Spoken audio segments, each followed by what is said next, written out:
In my 7 years of dating since my divorce, I have learned a thing or two. I'm about to hurt some feelings. Don't allow a man to tell you twice that he don't want you.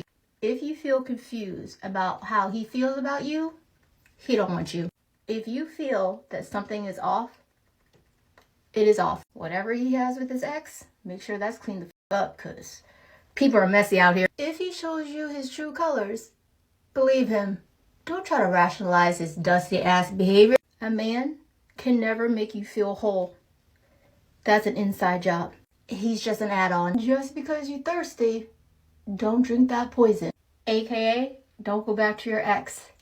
He didn't change. This queen started off with a warning she was about to hurt some feels. I guess it's appropriate I give the same warning to my female viewers that I'm about to hurt some feels. Let's rapid fire this audit by addressing her points using her same numbers. Number 1, translation. He doesn't want you as his main chick and probably wants to offer you the position of side chick. This isn't necessarily a horrible thing depending if he is an HVM or not. Number 2, translation. You are confused because you can't control him. The man is in control of his emotions and will not imp. Number 3, as always, women will go with feels instead of actually asking. Number 4, that would be usually women and baby daddy drama is what she is referring to. Number 5, translation. He is an HVM and a straight shooter. Since she has nothing on him, she calls him Dusty, aka shaming language. Number 6, I agree with that one. The only difference is she is the add-on. He would be her retirement plan. Number 7, that's not thirst, sister. That's female regret of breaking up and desperation after finding out her SMV is far lower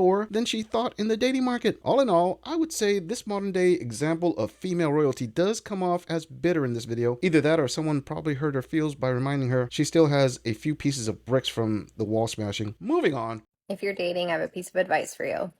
It might seem obvious, but it took me over 30 years to figure this out, so hopefully it saves somebody some time. If you're seeing someone, ask yourself, if I wasn't romantically involved with them, would I want to be friends with this person? Do I like the way that they show up for their friends? Do I like the way that they treat their family members? Do I like the way they treat themselves and take care of themselves? Do they push me or motivate me to be a better person? I spent years dating the wrong people because I was so focused on the romantic side of things and wanting to be loved that I never stopped to think about if I actually wanted to be friends with this person. So look for a partner that you want to be romantic with, but also someone that you want to sit around with all day and talk about nothing or watch TV or eat junk food, or someone that you can call in the middle of the night if your car breaks down. Hopefully this helps someone out on their dating journey, and as a reminder, don't settle. I could just audit this video pretty simply by saying, yo, queen, why don't you follow your own advice and date the men you have in your friend zone? Okay, wrap up production, we're done here. Oh no, I forgot. It isn't that simple for most women. That was too logical. I apologize to my female viewers for that. Let me put this in womanese.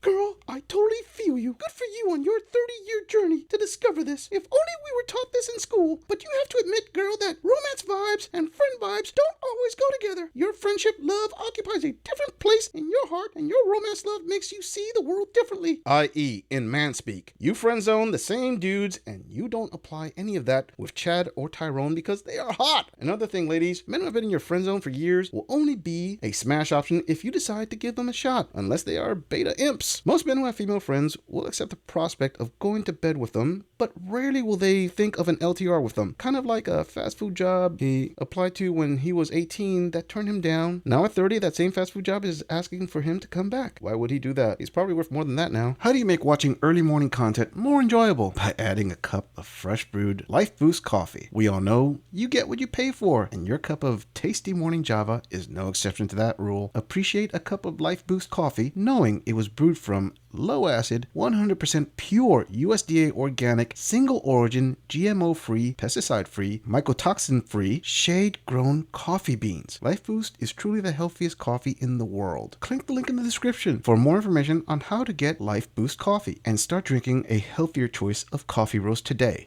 If he stopped chasing you, do this. Look, it's an inevitable part of a relationship, and the way that you respond has more to do with you than with him. A confident, high-value woman will not fall to pieces if a man stops chasing her, because she doesn't base her worth on how men respond to her. She knows she's worthy of love, and this is not going to send her spiraling.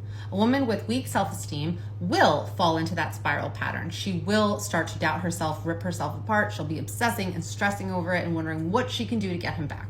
So first and foremost, you always want to work on your self-esteem and feeling like a woman of high value. If you do this, most of the relationship problems just solve themselves. Next, you have to just relax. If he's not chasing you anymore, it's not a big deal. The chase has to end at some point. So instead of wondering, what did I do? Why isn't he chasing me anymore? You should spend more time worrying on, why do I care? Why does this bother me so much? What is it that I'm attaching to this person? Next, do not try to win him over. The way to get a guy to chase you again is not by you chasing him. That's going to have the opposite effect. You have nothing to prove here. Next, give him some space to pursue you. Look, you can show interest. That's fine. You can give a guy your number before he even asks for it. You can ask him to hang out for the first time before he asks you out. Those things are fine, but after that, that's enough. You have to pull back. You have to give him the space to pursue you. So stop initiating text messages. Stop initiating plans. Stop being the one to fill every silence with another interesting thing to say or another question. Like, let him do a little bit of the work too. If you don't, then you're going to be the one that cares in the relationship, and he's not, and you're going to be in a completely lopsided relationship. Next, watch your energy. Don't be so desperate and needy. That is a repulsive energy to be around. Instead, practice feeling okay. Make this your mantra. I am okay. I will be okay no matter what. If this guy doesn't want to chase me anymore, he doesn't want to pursue me anymore, it just means he's not the right guy for me. Above all, have a fun and fulfilling life so that you have more going on in your life other than him, and you don't notice and you're not even bothered if he's not chasing you anymore. There's only so much I can cover in a short TikTok video, so if you want to know more about how to get the love that you want, I have so many resources. I have a YouTube channel, I have a website, I have a newsletter, I have books, I have everything. It's all in my bio, so head over there if you want to know more, and make sure to tap that plus sign, follow me for more relationship and life advice.